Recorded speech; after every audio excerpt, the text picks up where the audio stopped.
Like کر کے آگے شیئر ضرور کر دینا۔ یہ میرا نبی ہے جو چڑیا کے گھر کی ویرانی نہیں دیکھ سکتا، تو جب میرے نبی چڑیا کے گھر کی ویرانی نہیں دیکھ سکتے تو فلسطین کے کلمہ پڑھنے والوں کے گھروں کو ویران کیسے دیکھ سکتے ہیں؟ جب وہ بے چین ہو جاتے چڑیا کے گھر پر تو میرے آقا کی شان یہ چڑیوں کی بولی بھی جانتے ہیں، پتھروں کی بولی بھی جانتے ہیں، درختوں کی بولی بھی جانتے ہیں۔ اللہ اکبر۔ تو میرے نبی کی شان۔ چلیے بات اب اینڈ کی طرف لے جاتے ہیں اور آخری کچھ بات کر لیتے ہیں اور پھر انشاءاللہ کسی اور موقع سے کبھی گفتگو کریں گے۔ اللہ اکبر۔ یہ نبیوں میں بڑے عظیم نبی ہیں جنہیں دنیا سیدنا موسیٰ علیہ السلام کے نام سے جانتی ہے۔ یہ نبیوں میں بڑے عظیم نبی، ان کو کلیم اللہ کا لقب ملا۔ یہ کلیم اللہ ہیں۔ کیا ہیں؟ کلیم اللہ۔ ہاں، اور ہمارے آقا حبیب اللہ۔ سبحان اللہ سبحان اللہ۔ وہ کلام کرتے ہیں یعنی باتیں کرتے ہیں، اور یہ حبیب ہیں۔ یہ حبیب ہے۔ کلیم اور حبیب کا فرق کتنا ہے؟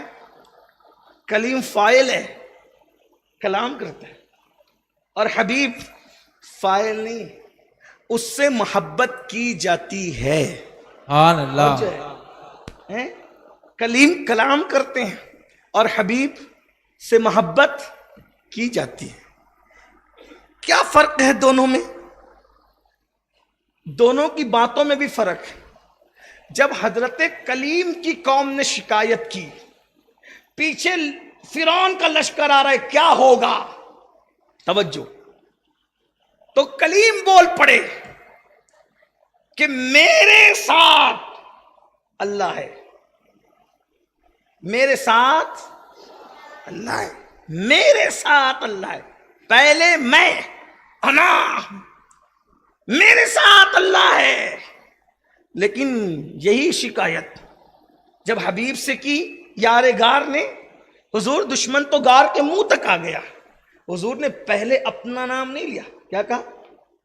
لا تحزن، غم نہ کر، ان اللہ معنا، اللہ ہمارے ساتھ۔ سبحان اللہ سبحان اللہ۔ کلیم وہ ہے جو خود کا ذکر پہلے کرتے ہیں، اور حبیب وہ ہے یار کا ذکر پہلے کرتے ہیں۔ سبحان اللہ۔ پھر اس کے بعد ہائے ہائے ہائے،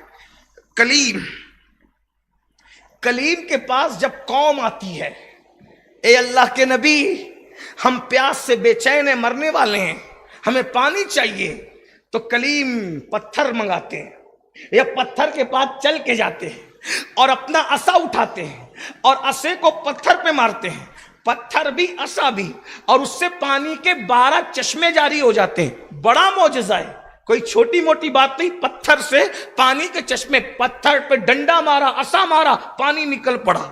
لیکن میرے محبوب کے پاس بھی غلام آتے ہیں، حضور ہم پیاسے ہیں۔ کلیم کے پاس گئے، ڈنڈا پتھر پانی۔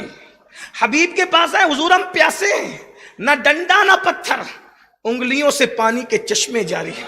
سبحان اللہ سبحان اللہ۔ نہ ڈنڈے کی ضرورت نہ پتھر کی ضرورت، انگلیاں ہیں فیض پر، ٹوٹے پیاسے جھوم کر ندیاں پنجاب رحمت کی ہے جاری۔ واہ واہ۔ جب اللہ کلیم کو بلاتا ہے تو جلدی جلدی آتے ہیں، جلدی جلدی آتے ہیں، اور جب جلدی جلدی آتے ہیں تو اللہ ان سے فرماتا ہے کلیم اتنی جلدی کیوں آ رہے ہو؟ جلدی جلدی آنے کی وجہ کیا ہے؟ تو اللہ اکبر، کلیم جواب دیتے مولا اس لیے جلدی آ گیا تاکہ تو راضی ہو جائے۔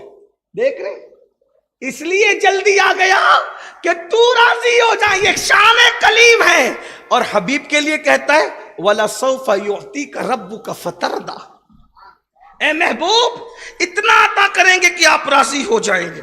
اس کے بعد کلیم صرف 40 دن کے لیے قوم کو چھوڑ کر گئے۔ توجہ کریں، کلیم صرف 40 دن کے لیے قوم کو چھوڑ کے گئے۔ قوم بچڑے کی پوجا کرنے لگی، لیکن میرے آقا کو گئے ہوئے 1450 سال ہو گئے۔ آقا فرماتے مجھے اس بات کا خوف نہیں ہے کہ میرے بعد تم مشرک ہو جاؤ گے. کون کہہ رہا ہے؟ آقا فرما رہے ہیں. آقا فرماتے ہیں مجھے اس کا خوف نہیں ہے کہ تم میرے بعد مشرک ہو جاؤ گے. مطلب نبی بے فکر ہیں کہ میری امت مشرک نہیں ہوگی. اور مولوی کہہ رہا ہے کہ امت مشرک ہو گئی. تو نبی کی مانے کہ مولوی کی مانے؟ ہم نے کلمہ مولوی صاحب کا نہیں پڑھا ہے, ہم نے کلمہ رسول اللہ کا پڑھا ہے. واللہ ہم تو اسی مولوی کو مولا روم کا نائب مانتے ہیں جو نبی کی بولی کی طرح بولی بولتا ہے, جو نبی کی بولی سے ہٹ کے بولی بولے گا. ہم اس کی بات ماننے کو تیار نہیں ہیں, اس لیے کہ جب نبی نے کہہ دیا میرے بعد میری امت مشرک نہیں ہوگی تو نہیں ہوگی. الحمدللہ آج بھی یہ میرے آقا کی امت ایمان پر ہے, توحید پر ہے, دین پر ہے, کلمے پر ہے, شریعت پر ہے. اسی لیے تو آپ دیکھیں, ارے ہم غوث پاک کی عبادت کیوں کرنے لگے, ہم غریب نواز کی عبادت کیوں؟ لوگ کہتے ہیں یہ قبر پجوا لوگ ہیں سنی. میں کہتا ہوں اگر ہم قبروں کو پوچھتے تو پھر قبریں ہی تو کافی تھی, مسجد کیوں بناتے؟ جنہیں عبادت کے لیے قبریں چاہیے پھر وہ مسجد کیوں بناتے؟ تو ہونا تو یہ چاہیے کہ پوری دنیا میں اہل سنت و جماعت کی کوئی مسجد نہ ہوتی. لیکن جا کے سروے کر لو, پوری دنیا میں اگر سب سے زیادہ کسی کی مسجدیں ہیں تو وہ صرف اور صرف اہل سنت و جماعت کی مسجد. دلی کی جامع مسجد کے بانی سے لے کر حیدرآباد کی مکہ مسجد اور جامع مسجد کے بانیین تک جا کے نام تلاش کرو. اللہ کی قسم اگر سنی نہ ملے تو میں غلامی لکھ دوں گا. تو یہ ساری مسجدیں تو ہم نے بنائی ہے, ہماری بنائی ہوئی ہے. پھر الگ الگ حالات زمانہ کے اعتبار سے کوئی اور آتا جاتا رہا, الگ بات ہے. لیکن یاد رکھنا جو آج ہمارے عقائد ہیں وہی دلی کی جامع مسجد کی بنیاد رکھنے والے کے عقائد بھی تھے. وہی شاہجانی مسجد جو اجمیر شریف کی ہے اس کا عقیدہ بھی وہی تھا. مکہ مسجد کی جس نے بھی بنیاد رکھی, آپ نام پڑھے میں عقیدہ نہ پڑھ دوں تو پھر کہنا. کسی اور جامع مسجد کا نام لے لیں جس کا تعلق آج سے 200 سال پہلے تک ہے. ارے حضرت امیر خسرو نے تو ایک خط میں یہاں تک لکھا کہ میں اس ملک ہندوستان میں رہتا ہوں جس کی دریا میں مچھلی بھی سنی ہے. یہ امیر خسرو کا شوق تھا, ان کا ذوق تھا. انہوں نے یہاں کی سنیت بتانے کے لیے یہ ذوق کی بات کی. حالانکہ مچھلیوں پر سنی اور غیر سنی کا اطلاق اس اعتبار سے نہیں ہوتا. انہوں نے یہ کہا دراصل بات یہ ہے, سنی کا مطلب یہ کہ عشق مصطفیٰ مراد لیا یا جو بھی, وہ تو خسرو تھے نا. پھر خسرو ہے. خسرو کے بعد پھر کوئی خسرو ہو بھی نہیں سکتا. اس کی وجہ یہ ہے کہ خسرو کے لیے کوئی محبوب الہی چاہیے, اور جب تک محبوب الہی نہ ہو خسرو نہیں ہو سکتا. جیسے مچھلی اور پانی کا تعلق ایک دوسرے کے ساتھ ہے, وہی خسرو اور محبوب الہی کا تعلق ہے. جہاں محبوب الہی ہے وہی خسرو ہے, جہاں خسرو ہے وہی محبوب الہی ہے. اور نہ محبوب الہی کوئی ہو سکتا ہے دوسرا, نہ کوئی خسرو ہو سکتا ہے. لیکن امیر خسرو نے اپنے لیٹر میں خط میں لکھا تھا میں اس ملک ہندوستان میں رہتا ہوں جہاں دریا کی مچھلی بھی سنی. اپنے ذوق سے کہا انہوں نے. اس کا مطلب خسرو کے دور تک یہاں کوئی پھسرو نہیں تھا.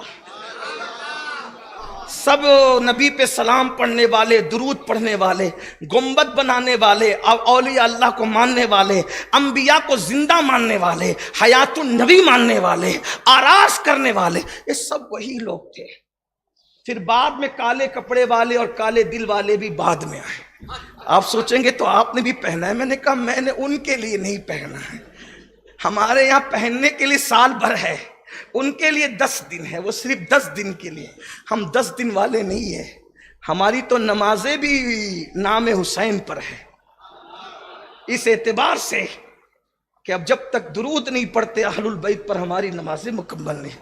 لیکن وہ جو سینہ پیٹتے ہیں وہ حضرات بھی خسرو کے دور تک نہیں تھے, کیونکہ محبوب الہی جیسا سید موجود تھا.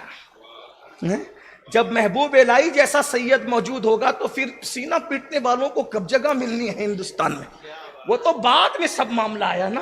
میں اپنے مسلمانوں کو کہتا ہوں عقیدہ توحید تم نے بیان کرنا چھوڑا, وہابیہ نے توحید پر قبضہ کر لیا. صحابہ کی سیرت تم نے بیان کرنا چھوڑا تو دیابنا نے اس پہ قبضہ کر لیا. فضائل اہل بیت تم نے پڑھنا چھوڑا